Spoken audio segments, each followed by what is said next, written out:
CFMoto 450 MT. I've been getting a lot of questions lately as in, Andrew, are you going to review this bike? Are you going to buy one? What do you think about it overall? And honestly, the answer is, I don't know, maybe? See, this 450 MT kind of falls in a weird spot. A lot of the marketing has been around off-road, but it's more of a ADV bike, and I feel it might not be as capable off-road as a lot of people hope. Firstly, what do we really want? What a lot of people really want is a Honda CRF300L in a rally trim. We would like to see Honda take that 2-gallon tank and move it up to a 3.4 like on the Rally. Maybe fairings, a tower with a windscreen at the expense of only 14 pounds that it pretty much adds to the CRF300L platform, not counting the fuel of course. We'd like Honda to fix the fuel management without us having to buy an ECU just to fix it for ourselves, and maybe a slight detune and a larger fuel sump so we can get a respectful 3,500 miles or 5,600 kilometers between oil changes. But we don't have that, and we'll probably never get that. So now we're looking at this CFMoto 450. Now we'll do a full breakdown of this bike, but at first glance I can tell you what I noticed. Dry, the MT450 weighs 385 pounds or 175 kilograms, and it has a 17.5 liter or 4.6 US gallon fuel tank. Now if you rough math that out, that's another 27.6 or 12 kilograms of weight just for the fuel alone, so it puts this bike over 413 pounds, 187.5 kilograms. We're almost in Tenere 700 weight. Now at that weight, with a measly 41 horsepower, we would have to assume that this thing is going to kind of be a dog off-road, maybe great on gravel roads, but you're probably not going to hit any single track. But also that puts it about 100 pounds more than the XR650L and a good bit more than a DR650. The theoretical price tag is attractive at $6,499 plus all the dealer fees of course, but I can tell you with 100% certainty that if you want a better off-road bike,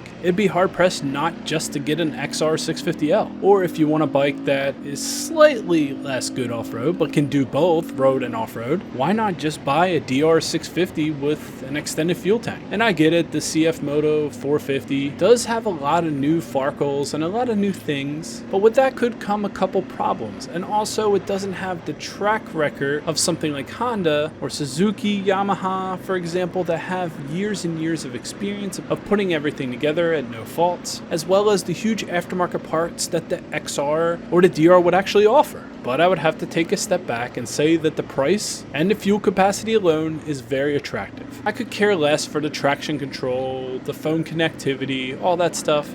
It doesn't really matter to me, but for some people that could be a big selling point, and I get that. So if the opportunity does present itself, and I do see a possibility of me getting one of these bikes, maybe I will get it for the review, but I'm hard pressed to think that it's going to be better than an XR650L or a DR650 at this point with the limited knowledge I have of this motorcycle. So there you have it guys, that's my initial opinions on a CFMoto 450 MT, and let me know in the comments below if you plan on getting one or how you feel about this bike, or if you think I should get one and maybe there's something I'm missing. Nevertheless, stay safe out there guys, wear your gear, be mindful of other drivers, they just don't see us, and take care of yourselves. My name is Andrew and this is Motorcycles Off-Road. Thanks for watching guys.